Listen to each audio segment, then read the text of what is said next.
Everyone, welcome back to the channel. मैं हूं आपके साथ पंकज। बच्चों, आज हम स्टार्ट कर रहे हैं अपना chapter 4 of micro economics which is demand. बहुत ही इजी चैप्टर है, लेकिन कॉन्सेप्ट जो है इसका बहुत ही मजेदार समझने वाला है। अगर बेटा मैं आपके माइक्रो इकोनॉमिक्स की बात करूं, जैसे हमने फर्स्ट चैप्टर किया था, वैसे जैसे आज डिमांड करने वाले हैं, सारे चैप्टर ऐसे हैं जो आप रियल लाइफ से रिलेट कर सकते हो। रियल लाइफ में उसके एग्जाम्पल आपके सामने हैं। सिर्फ एक चैप्टर है उसमें जिसका एग्जाम्पल थोड़ा रियल लाइफ से मेरा मैच करना मुश्किल है। अदरवाइज आज जो आप ये चैप्टर करोगे, इसे ध्यान से समझना कि कितना इजी है, कितना ज़्यादा हम इस चैप्टर को डेली लाइफ में, जो इसके कॉन्सेप्ट है, हम सारे डेली लाइफ में इसे यूज़ करते हैं पर हमें पता नहीं होता। तो आज इस चैप्टर को हम करेंगे। वन शॉट ही वीडियो आपकी ये रहने वाली है, जैसे आपने थंबनेल में देख लिया होगा, जिसमें आपके सारे कॉन्सेप्ट और क्वेश्चंस भी कवर होने वाले हैं। तो देखो बेटा, चैप्टर का नाम है डिमांड। ये वर्ड आपने अपनी डेली लाइफ में भी कभी सुना होगा। आपके घर वाले भी बोलते हैं कि बहुत डिमांडिंग हो रहे हो, बहुत डिमांड आपकी बढ़ती जा रही है। वहीं से ये वर्ड आया है डिमांड। लेकिन इसको डिमांड को ना बहुत मिस यूज किया जाता है। मतलब इसका एक्चुअल मीनिंग बच्चों को या लोगों को नहीं पता होता। तो इसका एक्चुअल मीनिंग देखते हैं इकोनॉमिक्स में क्या होता है बेटा। Demand for a commodity, commodity मैं आपको पहले ही बता चुका हूं, किसी भी प्रोडक्ट को हम यहाँ पे इकोनॉमिक्स में कॉमोडिटी बोलते हैं। Is the desire. अब देखना, जो जो वर्ड्स को मैं बॉक्स में लिख रहा हूं वो वर्ड्स यहाँ पे इंपॉर्टेंट है। To buy a commodity backed with a sufficient purchasing power. ये वर्ड वेरी इंपॉर्टेंट है, purchasing power and the willingness to spend. अब ये तीन वर्ड मेन, ये तीन वर्ड है। फर्स्ट है डिजायर, सेकंड है सफिशिएंट परचेजिंग पावर और थर्ड है विलिंगनेस टू स्पेंड। इन तीन वर्ड से मिला के कलेक्टिवली एक डिमांड बनती है। कैसे, समझो। अगर मैं आप सबसे पूछूं, बच्चों से पूछूं आजकल के, कि आपको क्या सुपर कार जो होती है, हमारी रेसिंग कार्स वगैरह होती हैं, वो चाहिए, इंडिया में अगर मैं पूछूं जाके, तो 100 में से 90 लोग कहेंगे कि हाँ हमें चाहिए। ठीक है, 100 में से 90 लोग क्या बोलेंगे, हाँ हमें कार चाहिए, BMW चाहिए, मर्सिडीज चाहिए, ऑडी चाहिए। लेकिन कंपनीज बोलती हैं कि इंडिया में सुपर कार्स की डिमांड नहीं है। अब वो ऐसा क्यों बोल दिया जब हर बंदा कह रहा है हमें तो कार चाहिए? तो ऐसा इसलिए है कि डिजायर तो हर बंदे की है, हर बंदा खरीदना चाहता है, लेकिन उसमें से बहुत कम लोग हैं जिनके पास सफिशिएंट परचेजिंग पावर है। मतलब इतना पैसा है कि वो सुपर कार को खरीद पाए। अब मान लेते हैं इस 90 में से 20 लोग ऐसे हैं जिनका पास सफिशिएंट परचेजिंग पावर भी है खरीदने की, लेकिन उस 20 में से भी कुछ लोग ऐसे हैं जो उसको सुपर कार में नहीं खर्च करना चाहते, जिनकी विलिंगनेस टू स्पेंड नहीं है कि हमारे पास पैसा तो है लेकिन हम सुपर कार में वेस्ट करना नहीं चाहते खरीद के, क्योंकि इंडिया के रोड ऐसे हैं, यहाँ पे वो चलेगी नहीं, पानी भर जाएगा, कहीं ना कहीं फंस जाएगी। तो तीनों वर्ड जब कंप्लीट होंगे, डिजायर भी है आपके पास उतना पैसा भी है, परचेजिंग पावर भी है, साथ में आप उस कमोडिटी को खरीदने के लिए रेडी भी हो उस प्राइस पे, तब जाके कलेक्टिवली हम क्या बोलते हैं, डिमांड। तब एक प्रोडक्ट की डिमांड कंसीडर की जाती है। अब एक और वर्ड यहाँ पे आएगा जिनके बीच में डिमांड और क्वांटिटी डिमांडेड के बीच में बच्चे कंफ्यूज रहते हैं, और आगे वर्ड बार बार अब चैप्टर में क्वांटिटी डिमांडेड ही आने वाला है। अब क्या फर्क है डिमांड और क्वांटिटी डिमांडेड में? देखो यहाँ पे बेटा कुछ प्राइस लिखे हैं, यहाँ पे कुछ क्वांटिटी लिखी हुई है। ठीक है, अगर आपसे कोई पूछ रहा है डिमांड कितनी है, तो चाहे 5 रुपए प्राइस हो, चाहे 4 हो, चाहे 3 हो, चाहे 2 हो, चाहे 1 हो, ये सारी टोटल मिला के डिमांड वर्ड बनेगा। यहाँ पे कोई पर्टिकुलर प्राइस की बात नहीं कर रहे।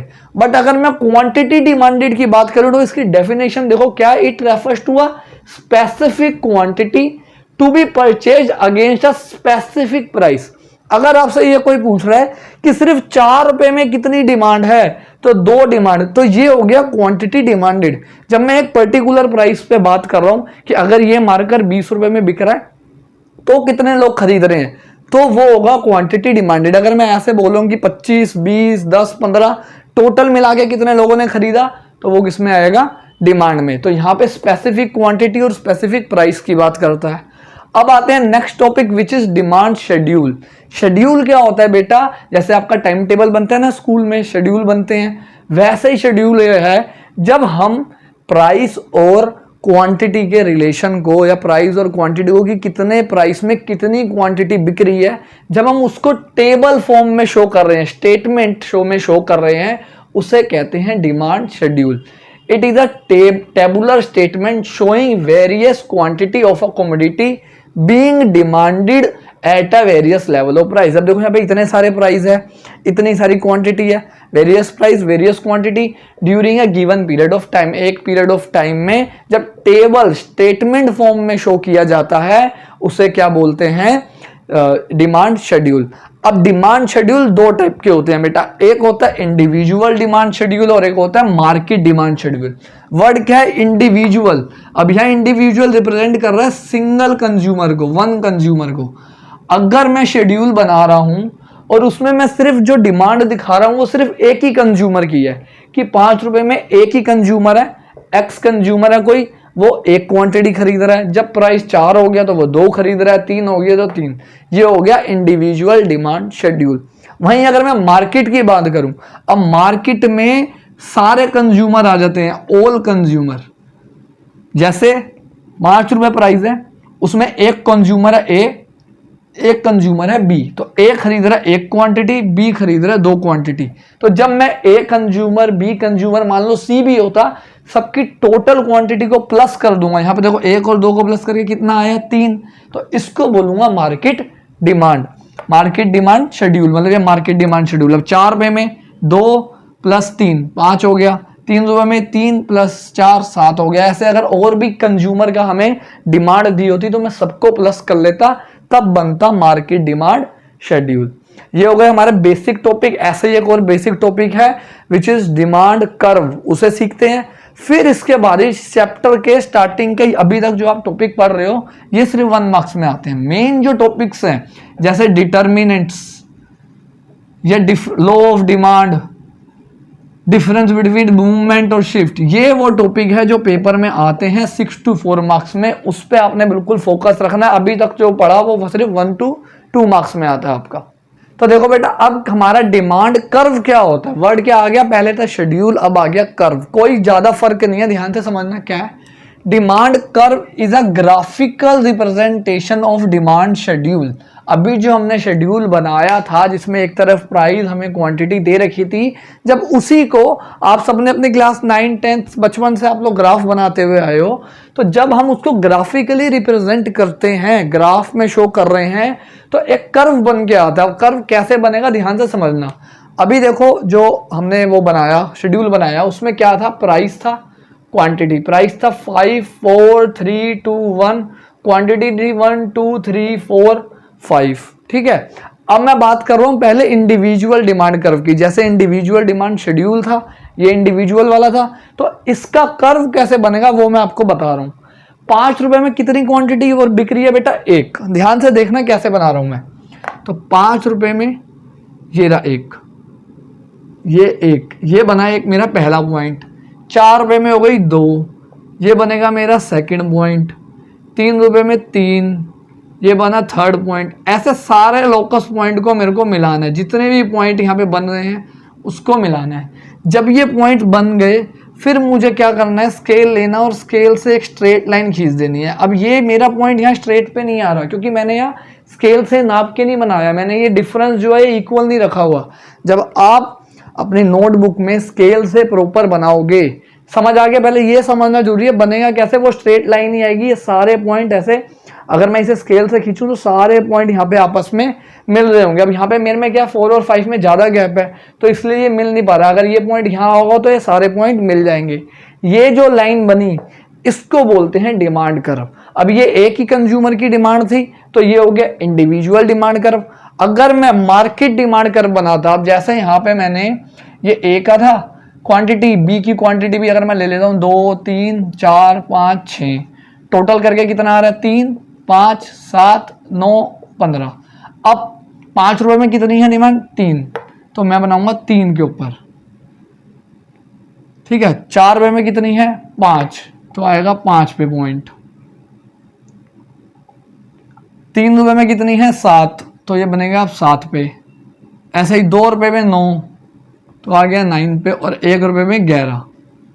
अब जब मैं इस पॉइंट्स को मिलाऊंगा स्केल से तो ये बन गया मार्केट डिमांड कर्व। क्या बन गया बेटा, मार्केट डिमांड कर्व। ये कंज्यूमर, सारे जितने भी कंज्यूमर हैं उन सब की डिमांड शो कर रहा है।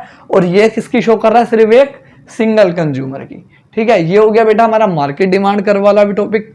अब करते हैं जो मैं बोल रहा था सबसे इंपॉर्टेंट टॉपिक इस चैप्टर का, जिसके बिना आगे के टॉपिक हो ही नहीं सकते, डिटर्मिनेंट्स ऑफ डिमांड, जिसे फैक्टर ऑफ डिमांड्स भी बोला जाता है। अब देखो बेटा क्या होते हैं डिटर्मिनेंट्स, लेकिन डिटर्मिनेंट्स को समझने पहले हमें एक चीज और समझनी पड़ेगी कि डिमांड फंक्शन क्या होता है। ध्यान से समझना क्या है।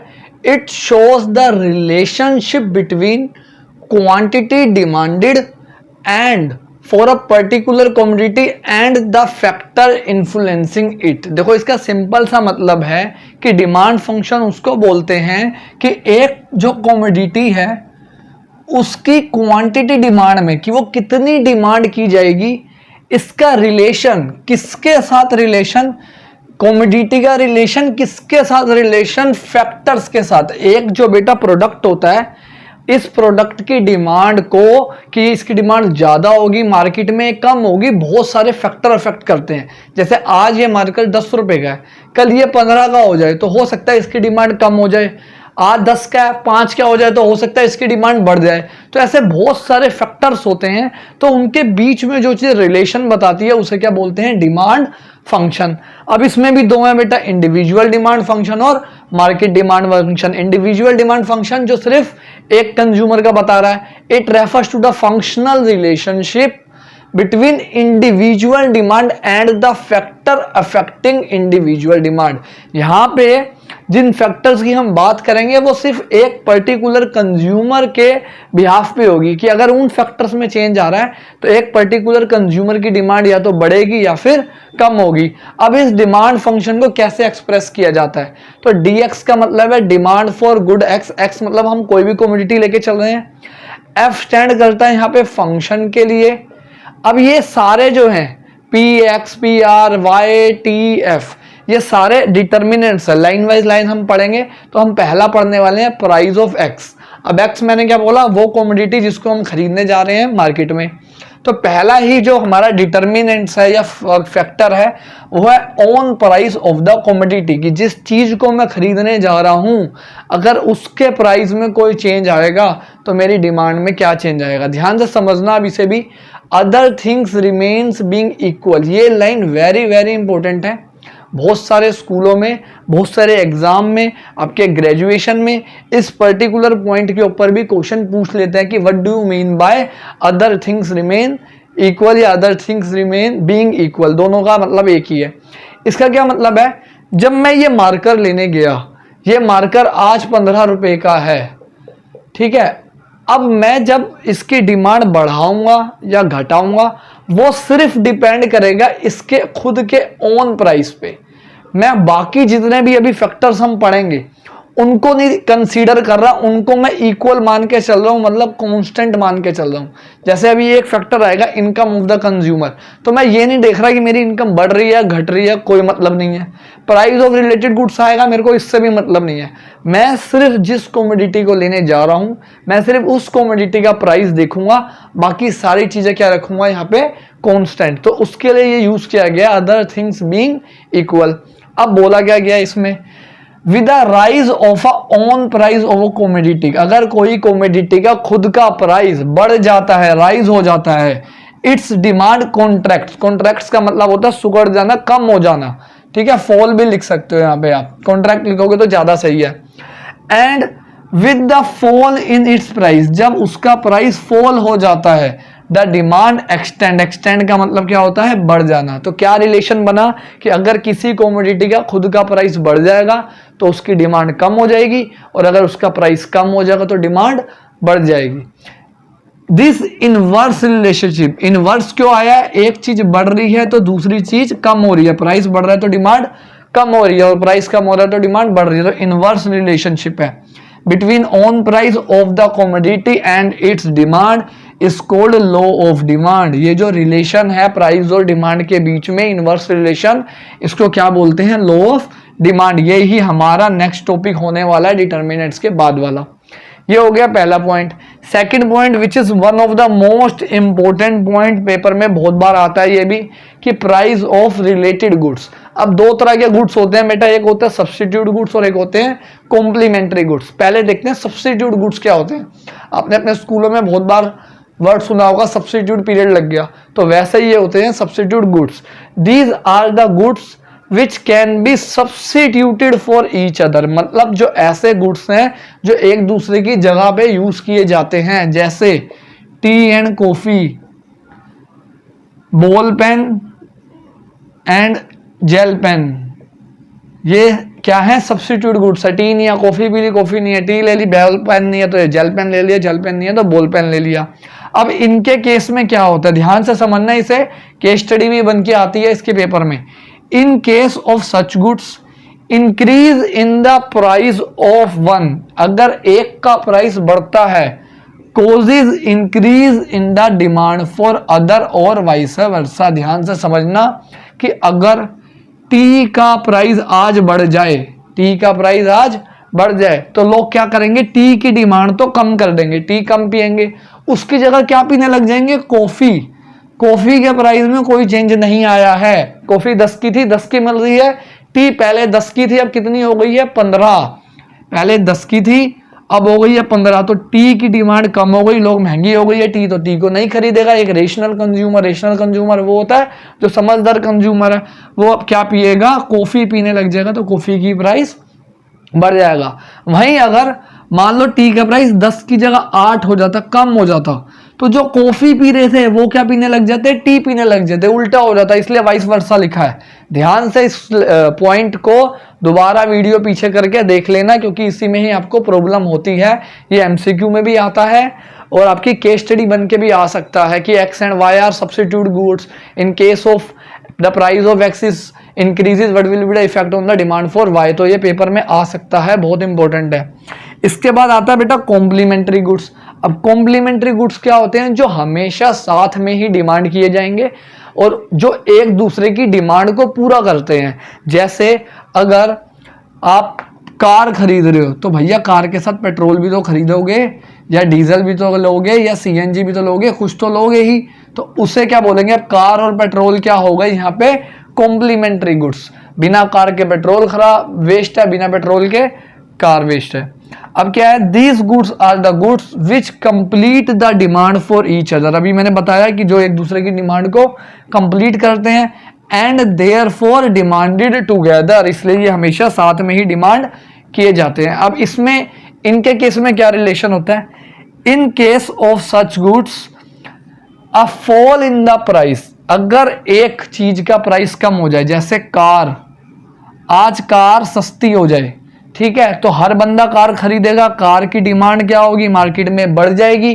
कार की डिमांड बढ़ेगी ऑफ वन, मतलब एक कार की डिमांड बढ़ी, causes increase in the demand for other, जिसकी वजह से अपने आप पेट्रोल की डिमांड भी बढ़ जाएगी यहाँ पे, ठीक है। तो एक का प्राइस कम होता है तो उसकी डिमांड बढ़ती है, साथ में दूसरे वाला जो कॉम्प्लीमेंट्री गुड्स है उसकी भी डिमांड यहाँ पे बेटा बढ़ जाती है। और वाइस वर्सा का मतलब फिर से वही कि अगर कार का प्राइस बढ़ गया तो कार की डिमांड कम हो जाएगी, तो पेट्रोल की डिमांड भी ऑटोमेटिकली कम हो जाएगी। जब कार ही नहीं बिक रही तो पेट्रोल भी क्यों बिकेगा।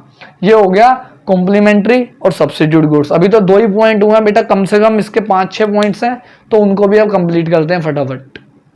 अब देखो बेटा और कौन से हमारे ऐसे फैक्टर्स हैं जो एक इंडिविजुअल की डिमांड को इफेक्ट करते हैं। नेक्स्ट है इनकम ऑफ द कंज्यूमर। ये भी one of the important point में आता है कि कैसे एक कंज्यूमर की जो इनकम है वो किसी प्रोडक्ट की डिमांड को इन्फ्लुएंस कर सकती है। अब इसमें देखो क्या लिखा है, change in the income of a consumer also influence the demand for a commodity. अब यहाँ पे भी डिफरेंट गुड्स होते हैं। 2 तरह के गुड्स हैं बेटा, एक है नॉर्मल गुड्स और एक है इंफीरियर गुड्स। अब इनकी कोई स्पेसिफिक डेफिनेशन नहीं होती कि क्या कौन सा नॉर्मल गुड्स है कौन सा इंफीरियर गुड्स है, ये डिपेंड करता है consumer to consumer, income to income. कैसे देखो समझते हैं। Normal goods are those goods whose demand increases with the increase in the income of the consumer और वाइस वर्सा। अगर कोई पर्सन है आज उसकी इनकम है मान लेते हैं महीने की 50,000 और वो अफोर्ड कर पा रहा है 15,000 वाला फोन, क्या कितना कर पा रहा है 15,000 वाला फोन। अब उसकी इनकम बढ़ जाती है और हो जाती है 1 लाख रुपए महीना, तो अब वो क्या करेगा 15,000 की जगह 30,000 वाला फोन भी अफोर्ड कर पाएगा, ठीक है। तो उसके लिए जो ये 30,000 वाला गुड्स है ये क्या बन गया, नॉर्मल गुड्स बन गया। मतलब सीधी बात है, ऐसा गुड्स जिसकी डिमांड आप बढ़ा देते हो इनकम बढ़ने की वजह से। मान लो आज आप 5 से 10 लाख वाली कार में हो, आपकी इनकम डबल हो गई, तो आप 20-25 लाख वाली कार में आ जाओगे। तो वो जो 20 से 25 लाख वाली कार है वो आपके लिए क्या हो जाएगी, नॉर्मल हो जाएगी, नॉर्मल गुड्स के ट्रीटमेंट में वो आएगी। वहीं इसका अपोजिट होता है inferior goods. Inferior goods are those goods whose demand decreases with the increase in the income of the consumer और वाइस वर्सा। अब इसमें क्या है कि उल्टा हो रहा है। अब जो आप ये देखो, इसी एग्जांपल को समझते हैं कि जब वो 50,000 से 1 लाख में आया था तो उसने इस वाले 30,000 वाले मोबाइल की डिमांड बढ़ा दी और 15,000 वाले मोबाइल की डिमांड कम कर दी। तो जो ये 15,000 वाला गुड्स हुआ, मोबाइल हुआ, वो उसके लिए क्या हो गया, अब इंफीरियर हो गया। इंफीरियर वर्ड का जो यूज किया जाता है वो वहां किया जाता है जहाँ पे लो क्वालिटी की बात हो रही है। अब उसके लिए वो लो क्वालिटी होगी, जैसे अंबानी के लिए तो 15-20 हजार 1 लाख, उसके लिए तो वैसे करोड़ों वाले भी, बट एज एन एग्जांपल उसके लिए तो आईफोन भी एक इंफीरियर गुड्स है। वो तो पता नहीं कितने करोड़ों का जो मोबाइल है वो अफोर्ड कर सकता है। तो यहाँ पे क्या होता है, इंफीरियर गुड्स में अगर इनकम बढ़ती है तो डिमांड कम हो जाती है। नॉर्मल गुड्स में उल्टा है, इनकम बढ़ती है तो डिमांड भी बढ़ती है। मतलब नॉर्मल गुड्स के केस में इनकम और गुड्स का पॉजिटिव रिलेशन होता है, एक बढ़ेगा तो उसकी डिमांड भी बढ़ेगी। इंफीरियर गुड्स में नेगेटिव रिलेशन होता है इनकम और डिमांड का, कि इनकम बढ़ेगी तो डिमांड कम हो जाएगी। इसका बेटा डिफरेंस भी आ जाता है कि what is the difference between normal goods और इंफीरियर गुड्स। तो आपने एक तो डेफिनेशन लिखनी है, एक लिखना है कि इनके बीच में नेगेटिव पॉजिटिव रिलेशन होता है, इसमें नेगेटिव रिलेशन होता है। इसमें इनकम बढ़ेगी तो डिमांड बढ़ेगी, इनकम कम होगी तो डिमांड कम होगी, और इसमें अगर इनकम बढ़ेगी तो डिमांड कम हो जाएगी, क्योंकि आप सस्ता गुड्स नहीं खरीदोगे, आप क्या महंगा अच्छा गुड्स खरीदोगे। नेक्स्ट पॉइंट है टेस्ट एंड प्रेफरेंस। ये बहुत इजी पॉइंट है। कभी कभी क्या होता है, किसी गुड्स की डिमांड डिपेंड करती है उसके टेस्ट एंड प्रेफरेंस पे कंज्यूमर की। किसी को हो सकता है डोमिनोज का पिज्जा पसंद आए, किसी को पिज्जा हट का पसंद आए, किसी को पिज्जा पैलेस का पसंद आए, तो सबका अलग अलग होता है। ऐसे बर्गर में मैंडी का आ जाए, किसी को बर्गर किंग का आ जाए, किसी को बर्गर किंग का आ जाए, तो सबका अलग अलग यहाँ पे चलता है। तो क्या है, the demand for goods also depend on the individual taste and preference. Demand for those goods, ध्यान से समझना, demand for those goods increases for which consumer develop a strong taste. जिस चीज का आपको टेस्ट एक बार पसंद आ जाता है तो उसकी डिमांड क्या हो जाएगी, इंक्रीज आप कर दोगे, आप वही चीज खरीदोगे। कॉन्ट्ररी टू इट, मतलब इसका अपोजिट, इफ टेस्ट और preference for a product is fading, मतलब अब वो कंज्यूमर को पहले जितना पसंद था उतना पसंद नहीं आ रहा है, इट्स डिमांड विल डिक्रीज। ठीक है, ये इसका एक एग्जांपल आपके बुक में दिया हुआ है। जो लोग सिगरेट पीते हैं, शराब पीते हैं, अब उनको एक पर्टिकुलर ब्रांड की सिगरेट का टेस्ट पसंद आ जाता है तो वो बार बार उसी को लेते हैं, या जो शराब पीते हैं उसी ब्रांड की शराब पीते हैं। तो वैसा ये होता है। ये ऐसे समझो, मार्केट में हमारे 2 तरह के दूध आते हैं पैकेजिंग में, जो फेमस है, एक अमूल और एक मदर डेयरी।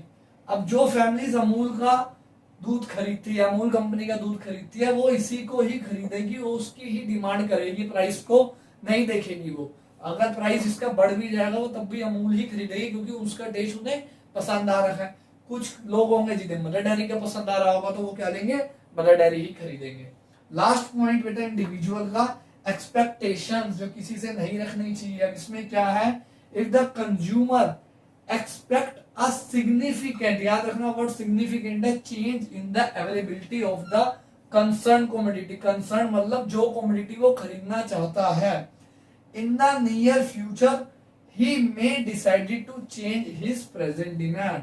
अगर किसी कंज्यूमर को लग रहा है कि जो मैं गुड्स खरीदना चाहता हूँ, फ्यूचर की उसकी जो डिमांड है उसमें चेंज आ सकता है, वो बढ़ भी सकती है, कम भी हो सकती है, तो उसमें क्या होगा, किसमें चेंज आ सकता है, सॉरी मैंने डिमांड वर्ड यूज कर लिया अवेलेबिलिटी में, कि हो सकता है फ्यूचर में यह प्रोडक्ट ना मिले, या हो सकता है फ्यूचर में बहुत ज्यादा इजीली अवेलेबल हो जाए, तो उसकी वजह से भी डिमांड में चेंज आता है। कैसे चेंज आता है, इफ द कंज्यूमर फियर्स, अगर कंज्यूमर को डर लग रहा है कि एक्यूट शॉर्टेज, फ्यूचर में शॉर्टेज होने वाली है, इन द नियर फ्यूचर में किसी कमोडिटी की शॉर्टेज हो जाएगी, खत्म हो जाएगी, नहीं मिलेगा, he may raise his present demand for the commodity at its existing price. Simple सी बात है, अगर मुझे लग रहा है ये मार्कर आज 10 रुपए का है, बाद में नहीं मिलेगा, ठीक है, क्योंकि हर बंदा इसकी डिमांड कर रहा है, तो डिमांड फ्यूचर में बढ़ जाएगी, सप्लाई कम होगी, तो उसकी वजह से 10 वाला मार्कर 20 में मिलेगा। तो मैं क्या करूंगा, अभी से ही इसको खरीद के रख लूंगा। इसका एक लाइव एग्जांपल हो चुका है हमारी इकोनॉमी में, हमारे देश में। कोरोना टाइम पे क्या हुआ था, लोगों को लग रहा था कि राशन महंगा हो जाएगा, सैनिटाइजर महंगे हो जाएंगे, मास्क महंगे हो जाएंगे, मतलब ऑलरेडी हुए थे, पर उनको लगा था और महंगे होंगे, तो उन्होंने जितने प्राइस पे वो मिल रहे थे अभी से उनका स्टॉक भर के अपने घर में रख लिया था, डिमांड बढ़ा दी थी कि फ्यूचर में मिलेगा नहीं, महंगा हो जाएगा। ये हो गए बेटा इंडिविजुअल के फैक्टर। आप करते हैं मार्केट के फैक्टर। मार्केट के फैक्टर 2 ही हैं, 2 से 3 है, मतलब ज्यादा नहीं है, और मार्केट के अंदर ये सारे भी इंक्लूड होते हैं। मतलब अगर आपसे इंडिविजुअल के पूछते हैं तो सिर्फ ये 5 लिखने हैं, मार्केट के पूछना है तो ये 5 भी लिखने हैं, और वो जो अलग से 3 है उन्हें भी आपने लिखना है। तो देखो बेटा, अब मार्केट डिमांड फंक्शन क्या होता है। अभी हमने पढ़ा था इंडिविजुअल डिमांड फंक्शन, अब कर रहे हैं मार्केट डिमांड फंक्शन। तो इसमें क्या, it refers to the functional relationship between market demand and the factor affecting market demand. अभी जो इतने सारे फैक्टर्स पढ़े थे वो इंडिविजुअल के थे, अब वो फैक्टर्स पढ़ेंगे जो मार्केट डिमांड को इफेक्ट करते हैं। याद रखना, इंडिविजुअल वाले मार्केट के भी अंदर इंक्लूड किए जाते हैं, इसमें ये एडिशनल और आ जाते हैं 2 से 3। इसके अलावा जो अभी पढ़े थे इंडिविजुअल वाले वो ऑलरेडी इसमें इंक्लूड होंगे। अब इसे कैसे एक्सप्रेस करते हैं, ये अभी आपको मैंने बताया था, डिमांड फॉर एक्स, ये फंक्शनल, ये पहले वाला था ऑन प्राइस, ये रिलेटेड गुड्स, ये इनकम, ये टेस्ट एंड प्रेफरेंस, ये फ्यूचर एक्सपेक्टेशन। 3 और आ गए, पहला आया पॉपुलेशन, सेकंड आया सीजन, और लास्ट आया डिस्ट्रीब्यूशन ऑफ इनकम। अब देखो पहला क्या है, size and composition of population. ध्यान से समझना, अगर मैं आप लोगों से पूछूं, इंडिया के किसी बच्चे से पूछूं कि 10 मोबाइल की कंपनियों के नाम बताओ, तो वो आराम से बता देगा, Vivo, Oppo, Motorola, Apple, Samsung, Nokia, बहुत सारे नाम है, बता देगा, रेडमी, शियोमी, बहुत सारे हैं। कार के पूछूंगा तो वो भी वो बता देगा। लेकिन अगर मैं पूछूं ऐसी कंपनियों के नाम बताओ जो बच्चों के लिए टॉयज बनाती हो, 10 कंपनियों के, या ओल्ड लोगों की चीज़ें बनाती हो, तो वो आपको सोचने में बहुत टाइम लग जाएगा, हो सकता है 10 तो आप बता भी ना पाओ। तो ऐसा क्यों है, क्योंकि इंडिया की जो पॉपुलेशन है उसमें यूथ ज़्यादा है। यूथ ज़्यादा है तो यूथ ज़्यादातर मोबाइल वगैरह, गाड़ियाँ वगैरह, या क्लोथ्स वगैरह, शूज़ वगैरह, इन चीज़ों पे ज़्यादा खर्चा करता है। तो ऐसी कंपनियां हमारे देश में ज़्यादा आती है, हर हफ्ते नया नया प्रोडक्ट निकालती है, क्योंकि उन्हें पता है इन चीज़ों की डिमांड इंडिया में बहुत ज़्यादा है। तो वही ये पॉइंट है बेटा, इन 2 पॉइंट है, एक है साइज, दूसरा है कॉम्पोजिशन। एक तो साइज भी मैटर करता है, एक देश श्रीलंका ले लो आप, और एक ले लो इंडिया। अब आप जितना मर्जी अच्छा प्रोडक्ट बेच रहे हो, श्रीलंका में जाके आप उतना पैसा कमा ही नहीं सकते जितना इंडिया के हो सकता है आप एक स्टेट से कमा लो, क्योंकि यहाँ पे पॉपुलेशन ही कम है और इंडिया की पॉपुलेशन इतनी ज़्यादा है, पॉपुलेशन भी मैटर करेगी। तो पहला है increase in the population raise the market demand. जैसे जैसे आपके देश की पॉपुलेशन, कंट्री की मार्केट की पॉपुलेशन बढ़ती रहेगी, आपकी मार्केट डिमांड भी बढ़ती जाएगी, क्योंकि कंज्यूमर ज़्यादा है। नेक्स्ट है while decrease in the population reduce the market demand. अगर आप ऐसी जगह पे जाके अपना सामान बेच रहे हो जहाँ पे पॉपुलेशन ही नहीं है, कम लोग रहते हैं, तो वहाँ पे मार्केट डिमांड भी हमेशा कम रहने वाली है। Next composition. अब कॉम्पोजिशन वाला वही पॉइंट जो अभी मैं समझा रहा था। Composition of population means type of population, that is number of male, female, number of children, old people, कि कैसे लोग आपके देश में रह रहे हैं, ये भी मैटर करता है। अब जैसे आप जापान में जाओगे तो वहाँ पे ओल्ड लोग ज़्यादा है, तो वहाँ पे ओल्ड लोगों की कंपनीज प्रोडक्ट बनाने वाली ज़्यादा है, ठीक है। तो ये भी मैटर करेगा कि कैसे लोग हैं और कितने लोग हैं, दोनों फैक्टर्स मैटर करेंगे यहाँ पे। नेक्स्ट पॉइंट है सीजन एंड वेदर। ये बहुत इजी सा पॉइंट है, जिस चीज़ का सीजन होगा उस कमोडिटी की डिमांड ज़्यादा होगी। गर्मी है, एसी ज़्यादा बिकेंगे, कूलर ज़्यादा बिकेंगे, रेफ्रिजरेटर ज़्यादा बिकेंगे। ठंड है तो कंबल ज़्यादा बिकेंगे, स्वेटर ज़्यादा बिकेंगे। तो सीज़न पे भी डिपेंड करता है, जिस चीज़ को आप बेच रहे हो उसकी डिमांड मार्केट में कम होगी या फिर ज़्यादा होगी। लास्ट डिस्ट्रीब्यूशन ऑफ इनकम, और ये इंपॉर्टेंट पॉइंट है। अगर आपके कंट्री में देखो 2 गली ले लो, एक गली और बी गली, 2 गली, इसमें भी 10 घर हैं, इसमें भी 10 घर हैं, ठीक है। ए वाली जो गली है उसमें 2 ही लोग अमीर हैं, बाकी सारे लोग पुअर हैं। बी वाली गली में क्या है, जो पैसा है सब में इक्वल बटा हुआ है, सबको इक्वल पैसा मिला हुआ है। अब एक पर्सन अपना सामान बेचने आया ए गली में भी बी गली में भी, तो कौन सी गली में वो ज़्यादा सामान बेच पाएगा? तो बेटा वो बी में ज़्यादा बेच पाएगा, क्योंकि बी वाली गली में हर इंसान के पास थोड़ा थोड़ा पैसा है, तो सारे पर्सन डिमांड करेंगे। लेकिन ए गली में क्या है, सिर्फ ये 2 लोग ही अमीर हैं, तो ये कितनी ही डिमांड करेंगे, 2 ही फैमिली है, ये अपना थोड़ा सा ही कमोडिटी खरीदेंगे, और जो बाकी पुअर हैं वो बेचारे खरीद नहीं पाएंगे। तो अगर आपकी कंट्री में इक्वालिटी है, इनकम जो है डिस्ट्रीब्यूशन इक्वालिटी है, तो मार्केट डिमांड जो है वो हमेशा बढ़ेगी, ज़्यादा होगी। बट अगर आपकी कंट्री में जो इनकम है वो अनइवन है, अमीर अमीर होता जा रहा है, गरीब गरीब होता जा रहा है, तो वहाँ पे मार्केट डिमांड कभी भी ज़्यादा नहीं होगी, हमेशा लोअर लेवल पे रहने वाली है। ये हो गए बेटा डिटर्मिनेंट्स ऑफ मार्केट डिमांड। अब हमारा टॉपिक जो बचे हैं 2 topic main, law of demand और मूवमेंट और शिफ्ट। तो पहले करते हैं लॉ ऑफ डिमांड। तो देखो बेटा अब क्या है हमारा लॉ ऑफ डिमांड। वैसे हम इसे ऑलरेडी अभी छोटा सा डिस्कस कर चुके हैं, ऑन प्राइस ऑफ कमोडिटी वाला जो डिटर्मिनेंट था उसमें हम इसको ऑलरेडी देख चुके थे। अब देखो क्या है लॉ ऑफ डिमांड। अगर आपके पेपर में पूछता है एक्सप्लेन लॉ ऑफ डिमांड, इसके अजम्पशन लिखो, एक्सपेक्टेशंस लिखो, एक्सेप्शंस लिखो, तो क्या होगा। देखो law of demand state the inverse relationship. अभी हमने पढ़ा था कि प्राइस और डिमांड में इनवर्स रिलेशन होता है between price and the quantity demanded. अब यहां से इंपॉर्टेंट है कीपिंग अदर फैक्टर कांस्टेंट। अभी मैंने आपको बताया था कि लॉ ऑफ डिमांड सिर्फ किसके बीच में रिलेशन बताता है, प्राइस एंड क्वांटिटी के। और प्राइस भी कौन सा, ऑन प्राइस, जिस चीज को मैं खरीदने जा रहा हूं सिर्फ उसी चीज का प्राइस मेरे को, बाकी जितने भी अभी हमने फैक्टर्स पढ़े उनसे कोई मतलब यहाँ पे नहीं होता। उस रिलेशन को क्या बोलते हैं, लॉ ऑफ डिमांड। इसका एक और नाम होता है लॉ ऑफ फर्स्ट परचेज। ठीक है, अब आओ कि अजम्पशन, अगर हम लॉ ऑफ डिमांड को पढ़ रहे हैं तो कुछ हम अजम्पशन अपने माइंड में करके चलते हैं, अज्यूम कुछ करके चलते हैं। क्या अज्यूम करके चलते हैं कि price of related goods remain constant. जो हमने सब्स्टिट्यूट कॉम्प्लीमेंट्री गुड्स पढ़े थे उनके प्राइस में कोई भी चेंज नहीं आ रहा है। मैं जिस चीज़ को लेने गया हूँ सिर्फ उसके प्राइस में मैं देखूंगा कि उसके प्राइस में क्या चेंज आया है, मेरे को सब्स्टिट्यूट कॉम्प्लीमेंट्री से मतलब नहीं है। Income of the consumer remain same, ना मेरी इनकम बढ़ी है ना मेरी इनकम कम हुई है, तो उसको भी नहीं देखना, सिर्फ प्राइस से मतलब है।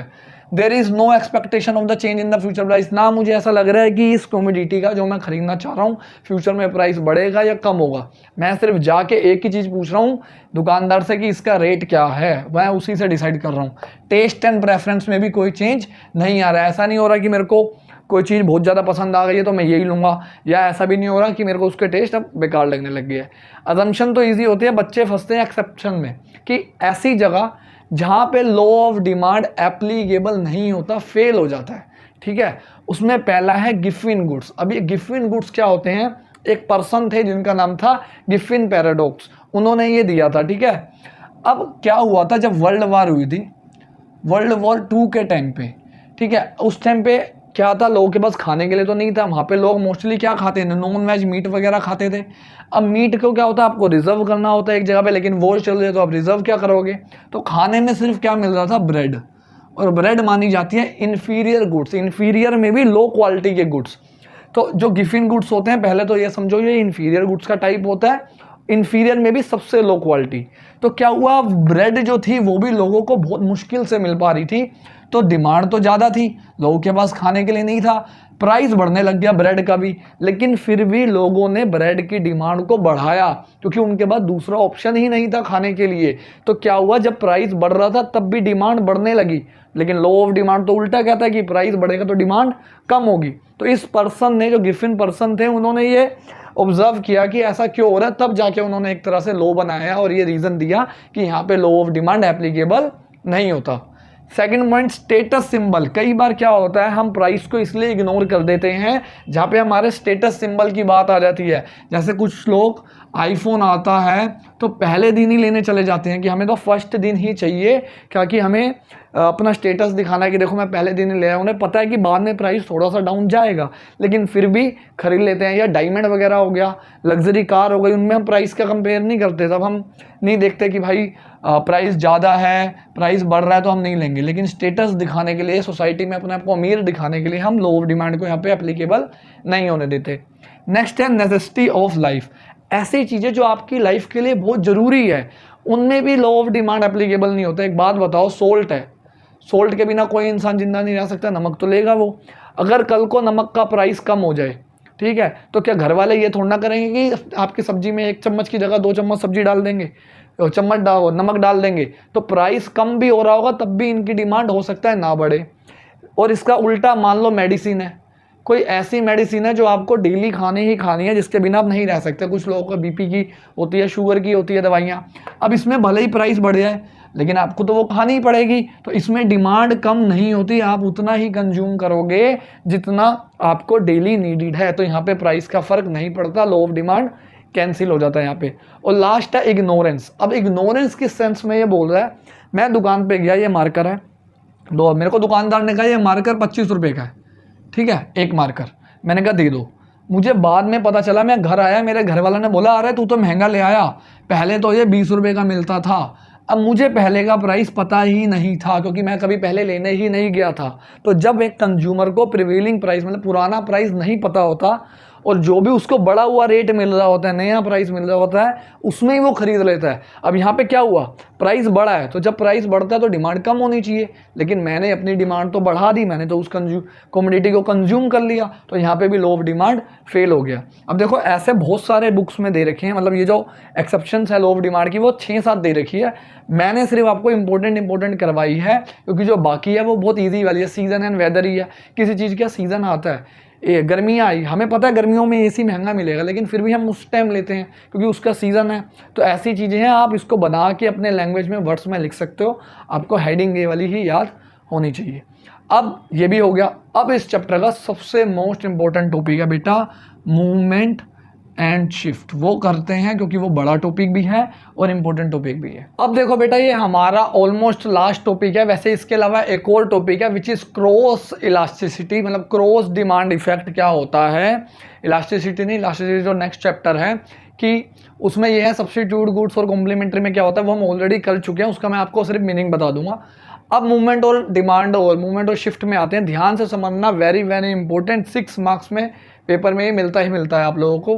तो क्या है, when quantity demanded of a commodity changes due to change in its price. मतलब अगर किसी कमोडिटी का, ये मार्कर है, इस मार्कर की जो क्वांटिटी डिमांडेड है उसमें चेंज आ रहा है, किस वजह से चेंज आ रहा है, उसके खुद के प्राइस की वजह से।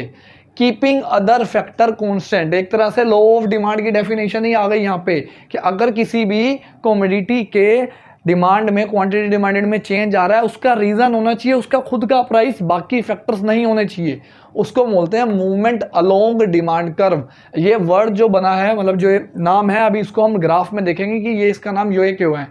और इसका एक और नाम होता है also known as change in quantity demanded. अगर पेपर में चेंज इन क्वांटिटी डिमांडेड आ रहा है, मूवमेंट आ रहा है, दोनों का मतलब एक ही है, दोनों में आपने ये लिखना है।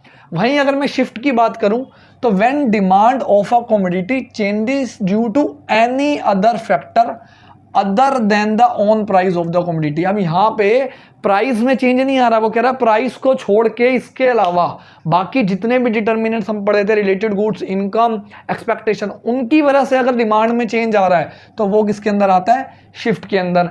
इसका नाम क्या होता है, एक और नाम चेंज इन डिमांड। कंफ्यूज मत होना, ये है चेंज इन क्वांटिटी डिमांड, वो है चेंज इन डिमांड। याद कैसे रखोगे, मूवमेंट वर्ड बड़ा है, शिफ्ट वर्ड छोटा है, तो ये वर्ड बड़ा है क्वांटिटी डिमांडेड और चेंज इन डिमांड छोटा है, तो छोटे छोटे एक साथ और बड़े बड़े एक साथ। अब बेटा मूवमेंट के अंदर भी दो होते हैं, वन इज एक्सपेंशन जिसका दूसरा नाम होता है डाउनवर्ड मूवमेंट, दूसरा है कॉन्ट्रैक्शन जिसका नाम होता है अपवर्ड मूवमेंट। अब समझो क्या है, पहला एक्सपेंशन वाला सीखते हैं। क्या है ये, प्राइस 20 रुपये है, फिर प्राइस 15 हो गया, तो क्वांटिटी पहले 100 थी, अब 150 हो गई, लो ऑफ डिमांड लग गया। अब इसे अगर मैं ग्राफ पे बनाता, ध्यान से देखना, इसे यहां पे आएगा आपका प्राइस 5, 10, 15, 20, यहाँ पे आएगी क्वांटिटी 50, 100 और 150 और 200, ठीक है। तो 5, 10, 15, 20 और ये है 50, 100, 150 और 200। छोटा सा बना रहा हूँ, ठीक है, आपकी बुक में बना हुआ है प्रॉपर। 20 रुपये में 100 था, कितना था, 100, तो 20 रुपये में 100 ये पॉइंट था। इसके बाद प्राइस हो गया 15, तो क्वांटिटी बढ़ गई, कितनी हो गई, 150, ये पॉइंट बना। अभी हमने ये डिमांड कर्व बनाना सीखे थे, तो ये जो कर्व है ध्यान से देखना, ये कर्व है, ये पहले ये पॉइंट था बेटा ए, अब नया पॉइंट कौन सा बन गया बी। तो ये देखो ए से बी में आया, डाउनवर्ड हुआ है, इसलिए नाम क्या है डाउनवर्ड। और मूवमेंट अलोंग क्या था, एक ही कर्व में ये नीचे आया, इसने अपना डिमांड जो कर्व है वो शिफ्ट नहीं किया। मूवमेंट क्या होता है जब हम एक ही जगह से आगे पीछे हो रहे हैं, ठीक है। तो ये एक ही कर्व में पॉइंट ए से बी में गया, कर्व डिमांड कर्व एक ही बना है, यहाँ से बस नीचे को आ गया, इसका नाम डाउनवर्ड है। और मूवमेंट अलोंग क्यों है वो बता दिया। अब आते हैं कॉन्ट्रैक्शन में, ठीक है, ध्यान से देखना। इसका भी प्राइस लेते हैं 5, 10, 15, 20, 25, ठीक है। और यहाँ पे ले लेते हैं 20, 40, 60, 80, 100। तो पहले 20 रुपये में 100 थी, 20 रुपये में 100 डिमांड, ये हो गई आपका 100 वाला ये पॉइंट, ठीक है। फिर हो गई 25 रुपये में 70, तो ये था 20, 40, 60, 80 और 100, बीच में आएगा 70 और 25 रुपये में। अब देखो, अब जब इसे मिलाओगे आप, इस पॉइंट को मिलाओगे, तो अब पहले पॉइंट था ये नीचे वाला ए, अब ये चला गया ऊपर, इसलिए नाम है अपवर्ड, ऊपर को चला गया है, ठीक है। पहले ये था, अब ये हो गया। मैं थोड़ा छोटा छोटा बना रहा हूँ, आपकी बुक में प्रॉपर बना हुआ है, मैं आपको बनाना सिखा रहा हूँ कि ये बनेगा कैसे, अगर पेपर में बनाने के लिए आता है। ये हो गया बेटा। अब ये नीचे इनकी डेफिनेशन भी दे रही है। ये एक्सपेंशन क्या होता है, it refers to rise in the quantity demanded due to fall in the price of the commodity keeping other factor remaining constant. ऐसे इसकी दी हुई है, it refers to the fall in the quantity demanded due to rise in the price. अब आते हैं shift में। अब शिफ्ट में भी मैंने बताया आपको दो हैं, एक है इंक्रीज, एक है डिक्रीज।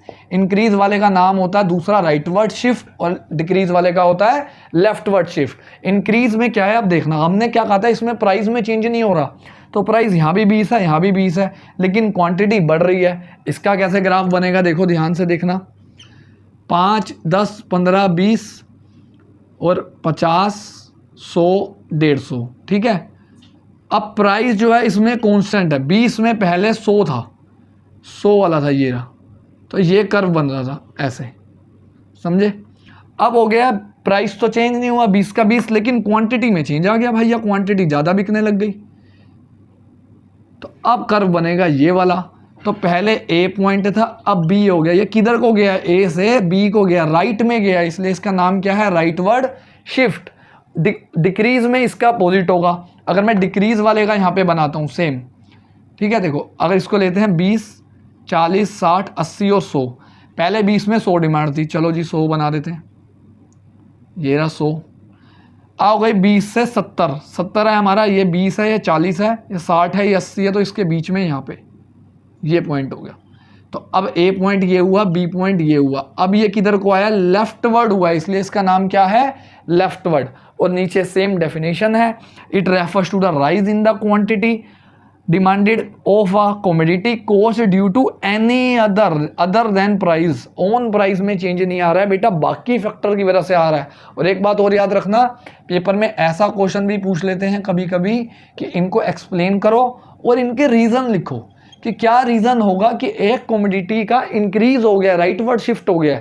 तो मान लो अगर कॉम्प्लीमेंट्री गुड्स का प्राइस कम हो गया, तो मेरे को जो कमोडिटी है उसका डिमांड भी मैं बढ़ा दूंगा, क्योंकि कॉम्प्लीमेंट्री गुड्स में हमने यही पढ़ा था। एक रीज़न वो हो गया, मेरी इनकम बढ़ गई है, टेस्ट ऑफ एंड प्रेफरेंस हो गया है, या मुझे लग रहा है सब्सिट्यूट गुड्स का प्राइस बढ़ गया है, तो मैं अभी वाला जो मैं कमोडिटी यूज़ कर रहा हूँ उसकी डिमांड बढ़ा दूंगा, भले ही मेरे उसके प्राइस में चेंज ना आया हो। ऐसे ही डिक्रीज का भी होता है, डिक्रीज इसका अपोजिट होता है, आपकी बुक में ये मेंशन दिए हुए हैं, अच्छे से उसको रीड कर लेना।